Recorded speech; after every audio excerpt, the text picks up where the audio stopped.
یہ ہمارے ہاں بہت سی ایسی چیزیں سامنے آتی ہیں اور ایسے مسائل ہمارے سامنے آتے ہیں کہ کسی بندے کے مرنے کے بعد اس کی خدا نخواستہ کسی کی وفات ہو جاتی ہے، یہ ایک ربی امر ہے،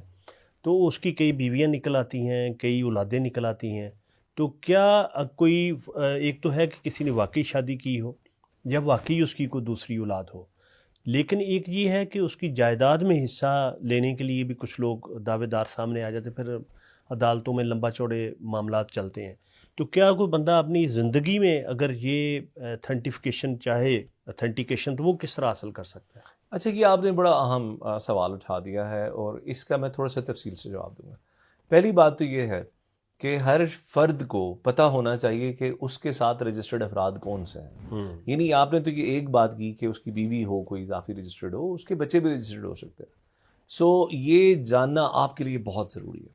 کیونکہ اس سے صرف یہ قانونی پیچیدگی نہیں ہے کہ وہ فرد آپ کے بچوں کی یا آپ کے جو اہل خانہ ہیں ان کی جائیداد میں شریک ہو جائے گا ان کے، بلکہ وہ اس کی ایما کے بغیر، اس کے ہاں نہ کے بغیر وہ اپنا حصہ بھی نہیں لے سکتے،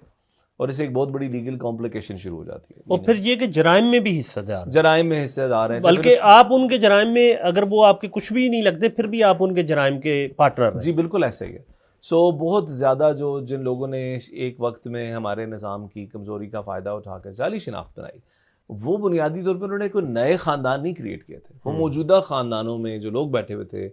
ان کی کم فہمی کا فائدہ اٹھا کے ان سے تھمب لگوا کے ان کے انگوٹھوں کی ویریفیکیشن لگوا کے شامل ہوئے۔ اب اس کی مختصر ترین جواب یہ ہے کہ آپ کے پاس اگر نادرا کے قریبی سینٹر پہ آپ چلے جائیں تو آپ کو آپ کی خاندانی تفصیلات وہ بالکل دکھانے کے لیے پابند ہے وہ شخص۔ آپ بتائیں، اپنا تھم لگائیں، وہ آپ کی پوری فیملی کمپوزیشن دکھائے گا۔ اگر آپ اسمارٹ فون یوزر ہیں، ہماری نادرا کی اپلیکیشن ہے پاک آئیڈینٹی۔ پاک آئیڈینٹی اپلیکیشن میں آپ اس کو ڈاؤن لوڈ کریں، بالکل ایک بینکنگ ایپ کی طرح کام کرتی ہے، آپ کا چہرہ دیکھے گی، آپ کی انگلیوں کے نشانات لے گی، اس کو میچ کرے گی نادرا کے ریکارڈ کے ساتھ، اور اس کے بعد جو ہمارے پاس آپ کی فیملی کمپوزیشن ہے وہ اپلیکیشن آپ کو دکھا دے گی۔ اس فیملی کمپوزیشن میں اگر کوئی اس طرح کا معاملہ ہے، جس طرح کی ایک معاملے کی آپ نے نشاندہی کی یا کوئی گڑبڑ ہے، تو آپ جلد از جلد قریبی نادرا کے آفس رابطہ کریں، یا نادرا کو ای میل کر دیں، یا نادرا کو اسی موبائل اپلیکیشن کے اندر کمپلین کا آپشن بھی اویلیبل ہے۔ اگر یہ نہیں کر سکتے تو موبائل فون اٹھا کر آپ 1777 ملا دیں اور فون پر جو بھی نمائندہ آئے اس کو اپنی پوری بات بتا دیں، تو نادرا اس معاملے کو کھول کر اس کے اوپر پوری تحقیق کرے گا۔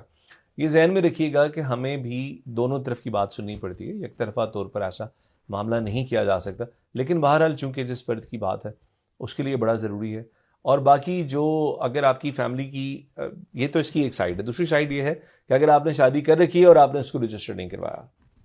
تو یہ بچوں کا نہ کوئی کارڈ بن سکتا ہے، نہ بچوں کی رجسٹریشن ہو سکتی ہے، کل کو انہوں نے اسکول جانا ہے، کوئی بھی معاملہ ہے، شادی کا اندراج بہت ضروری ہے۔ تو شادی کرنے کے بعد اس کا بر وقت اندراج کروائیں اور اس کو انشور کریں کہ آپ کی جو فیملی کمپوزیشن ہے، جو موبائل میں پاک آئیڈینٹی اپلیکیشن کے ذریعے آپ خود بھی دیکھ سکتے ہیں، اس کو ہر شخص کو چاہیے کہ وہ اپنی میرج کو رجسٹر کرے۔ اگر آپ جاتے ہیں کسی سینٹر پہ تو اس عمل کی کوئی فیس ہے؟ اچھا، صرف اگر آپ نے اپنی فیملی کو ویو کرنا ہے تو اس کی کوئی فیس نہیں ہے۔ بالکل، اور اگر آپ اپنا فیملی